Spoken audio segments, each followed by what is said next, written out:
Amados irmãos e irmãs da nossa renovação carismática católica aqui da Diocese de Valença, a Eucaristia é fonte e ápice da vida eclesial. Não existe, afirmar isso é dizer que não existe vida eclesial fora da Eucaristia. E nessa Quinta-feira Santa é um dia todo especial dedicado à Eucaristia. E em decorrência disso também celebramos a festa da instituição do Sacramento da Ordem, com vista a não privar as gerações futuras da Eucaristia.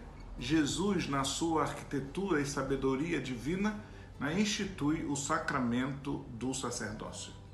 Mas eu queria exatamente refletir com vocês em cima da doutrina oficial da Igreja, do novo catecismo, e também de algumas citações do Concílio Vaticano II, porque se trata não de criar a pólvora, mas de vou tentar aqui reproduzir a doutrina da Igreja sobre a Eucaristia. E uma das frases lapidares que nós encontramos no magistério atual da Igreja é exatamente essa frase que deve estar gravada no coração de todos os membros da nossa renovação carismática. A Eucaristia é a fonte de nossa vida cristã, porque ao participarmos dela, recebemos o impulso, recebemos a força de vivermos como verdadeiros cristãos. A oferta de Cristo na cruz, que é tornada presente no sacrifício eucarístico, nos comunica o seu amor generoso, nos comunica o banquete eucarístico, nutre-nos com o corpo e o sangue do divino Cordeiro imolado por nós e nos dá a força para seguirmos os seus passos. Primeira carta de Pedro, capítulo 2, versículo 21. Segundo, que a Eucaristia é o ápice, não é só a origem, mas é o ápice de toda a nossa vida cristã, porque levamos todas as nossas orações e boas obras, alegrias e sofrimentos, e estas modestas ofertas nossas são unidas à oblação perfeita do Cristo e assim são plenamente santificadas e elevadas até Deus num culto perfeitamente agradável e nos introduz na intimidade divina. João capítulo 6, versículo 56 a 57. Por conseguinte, caríssimos irmãos e irmãs, a Eucaristia é o coroamento da vida espiritual e o fim de todos os sacramentos. Nesse parágrafo, o Concílio Vaticano II recorda São Tomás de Aquino, quando doutor da Igreja, grande doutor da Igreja, quando ensina que a Santíssima Eucaristia contém todo o bem espiritual da Igreja, a saber, o próprio Cristo, nossa Páscoa. Presbyterorum Ordinis, número 5. Sim, amados, Jesus encarnou-se para ser mediador entre Deus e nós. Por meio de Jesus, chega ao Pai a nossa oração de súplica, louvor e gratidão, e por ele recebemos de Deus a grande graça, graça sobre graças, principalmente a redenção. Por isso, em torno disso, eu gostaria de ajudar nessa reflexão do dia de hoje.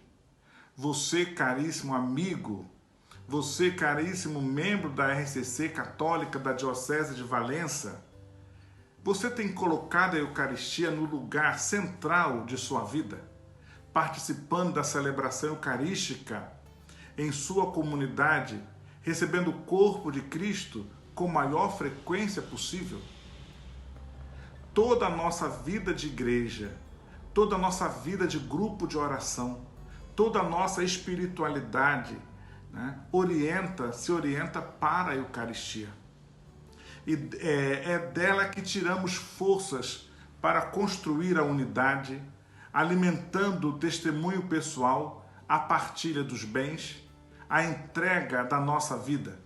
Assim, a Eucaristia deve estar no centro da vida de todo o grupo de oração e de todos os seus membros. no Novo Catecismo, no número 1325, diz: a comunhão de vida com Deus e a unidade do povo de Deus, pelas quais a Igreja é ela mesma, a Eucaristia as santifica e as realiza. Nela está o clímax, tanto da ação pela qual em Cristo Deus santifica o mundo, como do culto que no Espírito Santo os homens prestam a Cristo e por ele ao Pai. Congregação dos ritos, instrução, Eucarístico Mysterium 6. Então, amados irmãos, nesse parágrafo do Novo Catecismo, percebemos o quanto é valioso para a nossa vida cristã a Sagrada Eucaristia. É um segredo que muitos de nós cristãos ainda não conhecemos com profundidade, por isso não nos beneficiamos plenamente das suas graças. Há mais de 2000 anos, ele está no meio de nós, escondido, e ainda não o conhecemos. Ainda temos muito que aprender sobre a Eucaristia para podermos desfrutar de todo o seu poder de salvação. É Cristo vivo e presente no meio de nós, imolado em estado de vítima permanente, assim como ele mesmo fez com os discípulos de Emaús, que ele também abra os nossos olhos, abra os olhos de todos os membros da RCC Católica da nossa Diocese de Valença, para que possamos ver toda a sua glória, embora encoberta pelo véu do sacramento. Não pense você, caríssimo, que esta nossa reflexão nasceu somente do meu coração. Não nasceu do meu coração só. Fui buscá-las nas riquezas dos ensinamentos da Igreja. Nada aqui é nosso, apenas é nosso desejo de ajudá-lo a meditar com profundidade nesse grande mistério de um Deus que se aniquila, se anula em um pedaço de pão para ser a nossa alegria e a nossa salvação.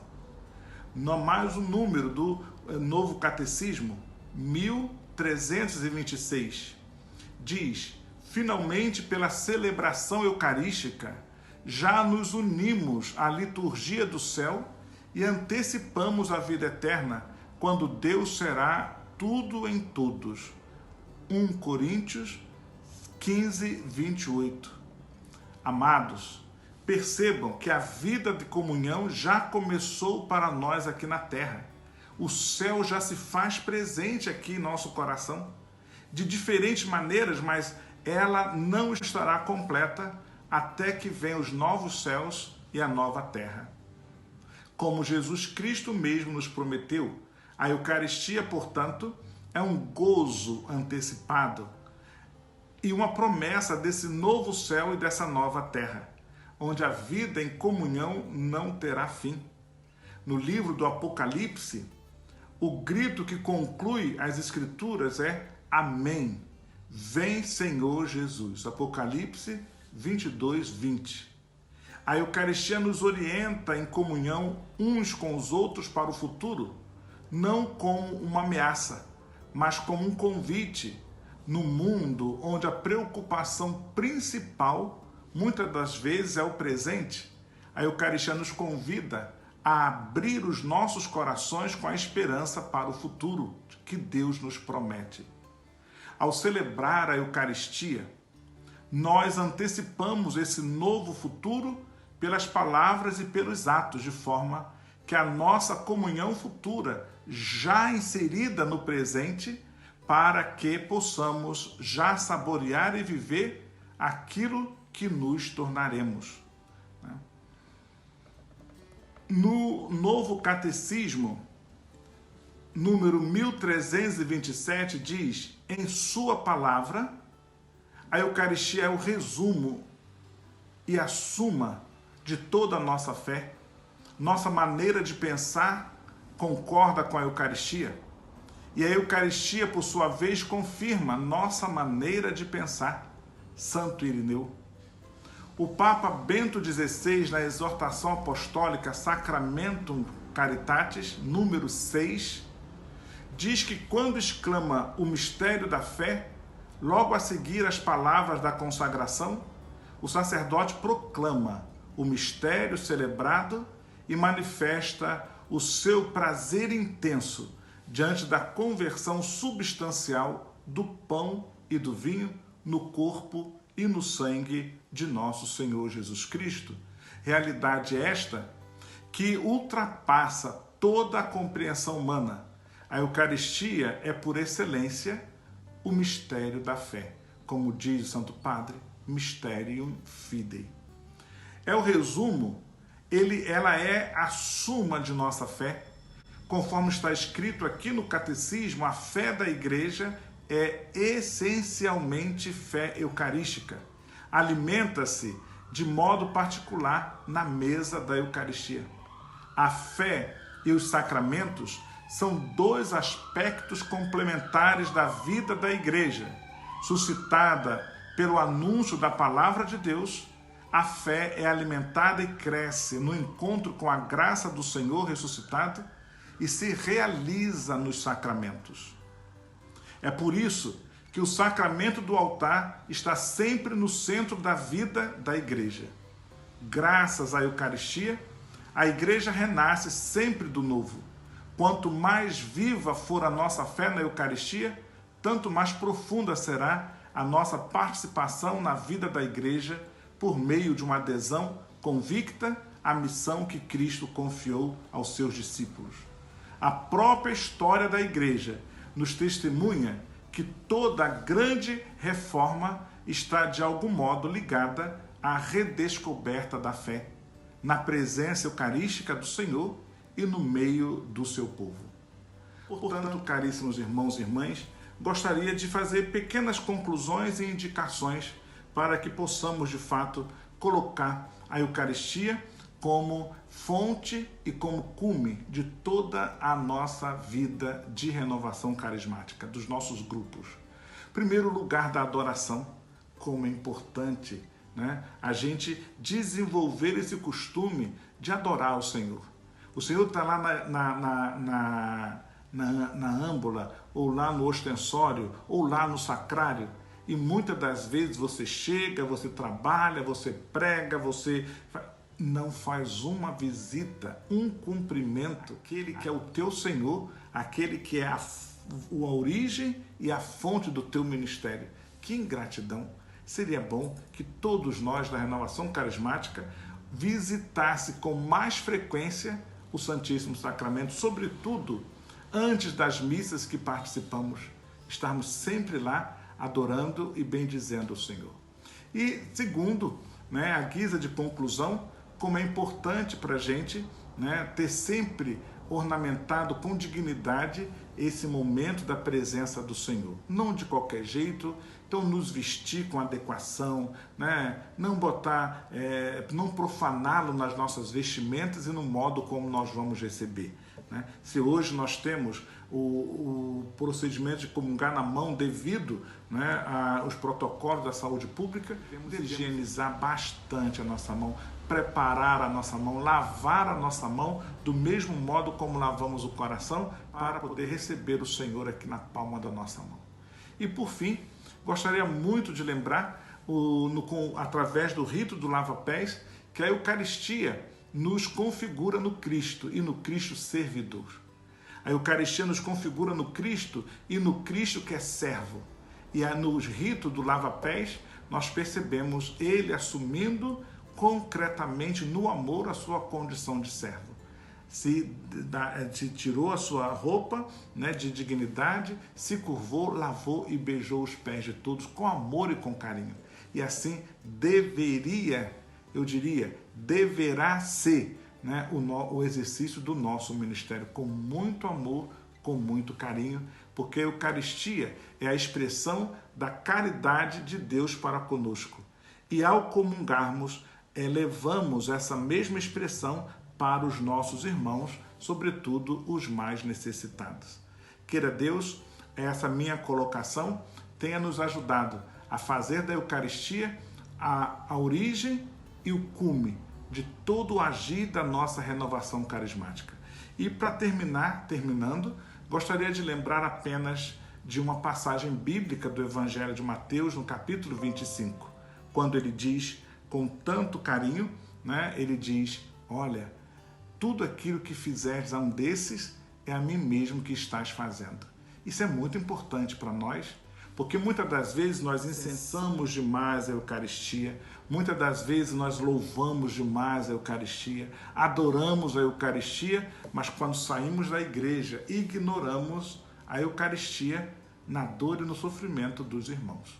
Queira Deus, esse Cristo glorioso, exaltado, que nós adoramos, também seja cuidado, amado, servido naqueles mais necessitados, com os quais ele mesmo se identificou. Então o pobre, o miserável, o necessitado, o pecador, o excluído, também é lampejos de Eucaristia. E uma igreja eucarística, um grupo de oração carismática eucarístico precisa relacionar e muito bem, né, o louvor que atribuímos ao Cristo na hóstia consagrada e o pobre que clama e suplica a nossa misericórdia e a nossa atenção. O Cristo lá do céu e o Cristo no pobre, miserável e necessitado. Que sejamos verdadeiramente zelosos para construir um grupo de oração eucarístico. Um grupo de oração que louve a Deus com uma mão, mas sirva aos pobres com a outra mão. E assim nós vamos entender, né, o verdadeiro mistério da Eucaristia, que é fonte e cume de toda a vida dos nossos grupos de oração carismática. Deus abençoe a todos e que tenhamos um bom tríduo pascal, sempre louvando e adorando o Senhor e servindo aos mais necessitados. Em nome do Pai, do Filho e do Espírito Santo. Amém.